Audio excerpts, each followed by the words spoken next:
Apparently, there was a big fire at Company HCL. When I heard the news, it felt like I had been hit on the head with a hammer because that's where my husband works. I hoped he was okay. I called him, praying he had escaped the fire. The phone rang, and then I heard his voice say, "Hello." "Eric, where are you? Are you safe?" I asked, my voice getting louder with relief. He sounded annoyed and said, "What's the matter with you? Why are you talking so loud? I'm at work. Don't call me while I'm working." Then he hung up. At least he wasn't involved in the fire, but his response was strange. My name is Lisa, and I'm 35 years old. I'm a nurse, and work has always been the main part of my life. I got married 6 years ago when I was 29. I felt lucky to get married just before turning 30. I met my husband Eric through a mutual friend. We hit it off right away and have enjoyed our married life in company housing. We've been married for 6 years, but we don't have any children yet. I believe we can build a happy family together. Eric is sometimes self-centered, but he's generally a kind and good person. He shows his love to me, and I feel safe with him. However, lately he's been very busy with work, even working on his days off.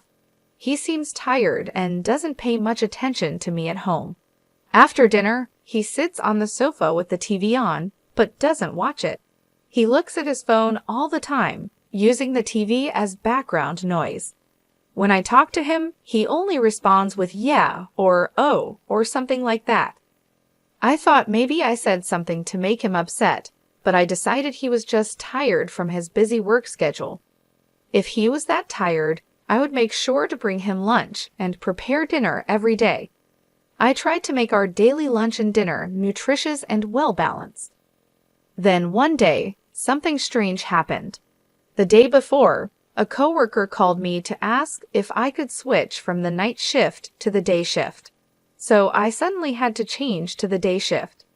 I had originally told my husband I would be working the night shift, so I thought I should tell him about the change. But I was busy and ended up emailing him on the same day. I emailed him, saying that I had switched to the day shift and would make dinner and wait for him. But he didn't reply. I thought he was busy at work, so I focused on my own work too. But even after I finished work, he still hadn't responded. He used to reply quickly, even using emojis sometimes. But this time, he only read my message and didn't reply. Is he working so hard, or is this just what happens after 6 years of marriage? Feeling a little sad, I went to the supermarket on my way home from work to buy some ingredients because I decided to cook a nutritious dinner for him again.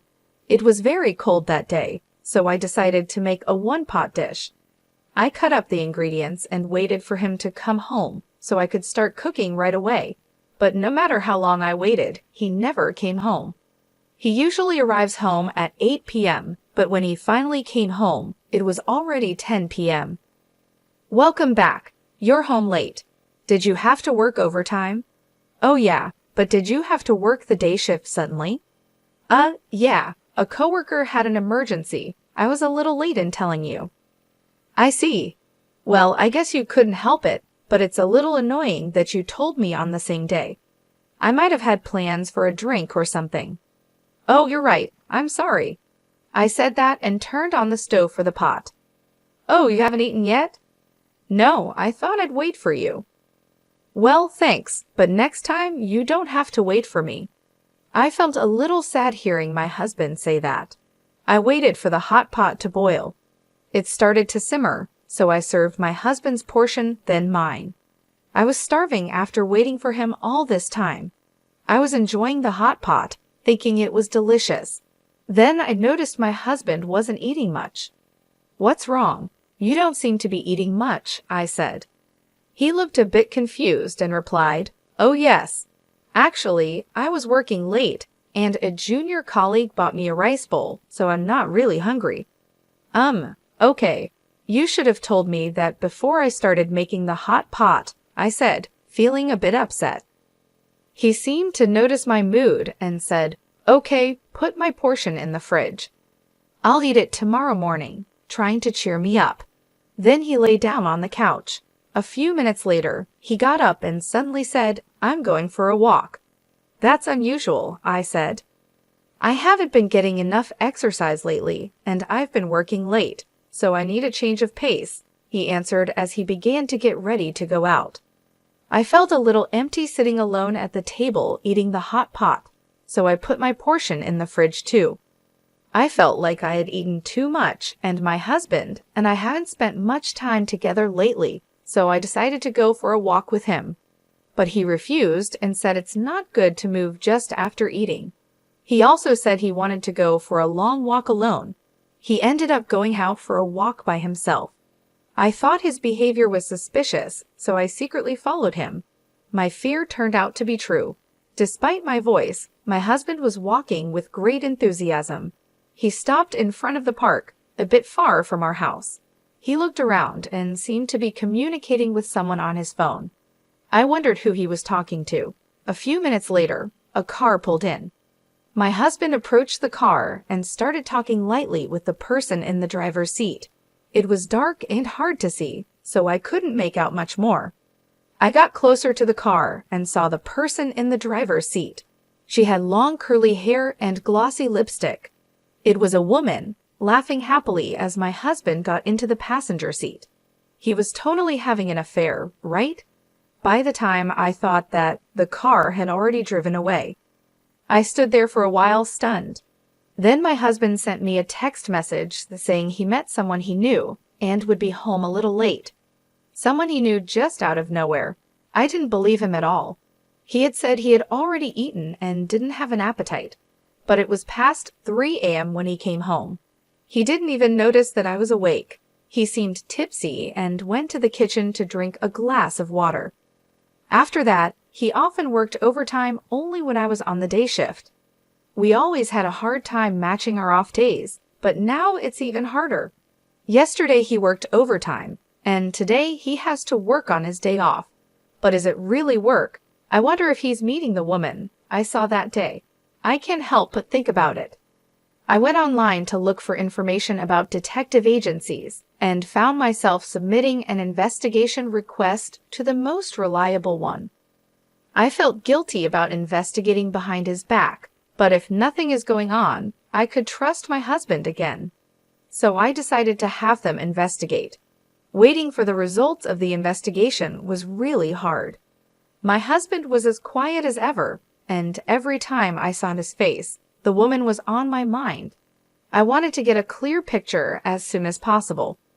Then something incredible happened. It was Saturday, and I was busy working as usual on the day shift. My husband was also at work on his day off.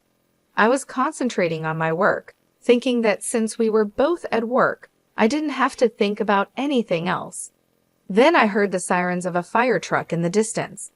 The sound got closer and closer, louder and louder. Just when I thought they were passing by, I heard another siren.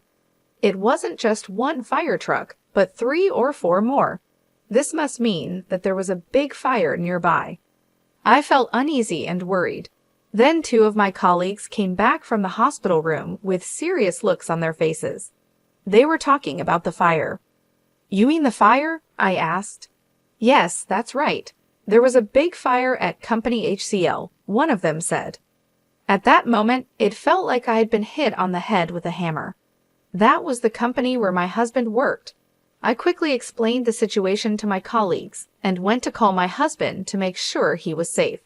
"Please be safe," I thought as I dialed his number. Even though we hadn't been talking much lately, I always saw him off when he left for work in the morning.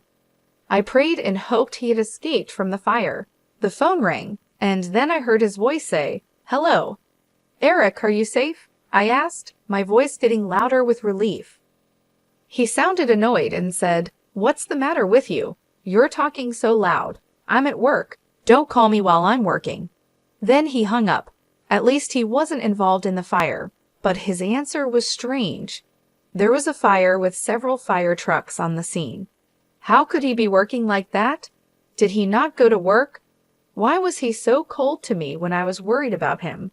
I was getting more and more angry. Maybe I had been seeing him off, just so he could go to another woman since we got married. Then I made a decision. I would leave that house. As soon as I got home, I started packing my stuff. When I looked in the mailbox, I saw that the results from the detective agency had arrived. I decided to leave the house with the results of the investigation.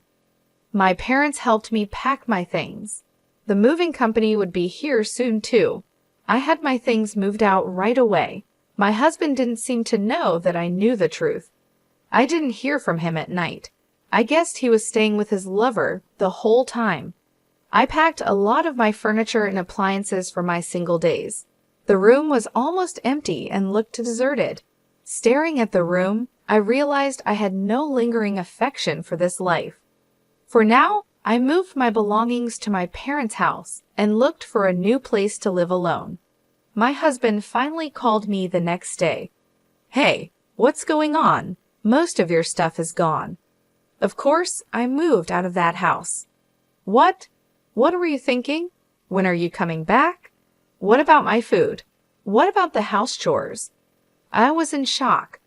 After all this, that's all you think about when it comes to me? While talking to him, I remembered the fire at his company.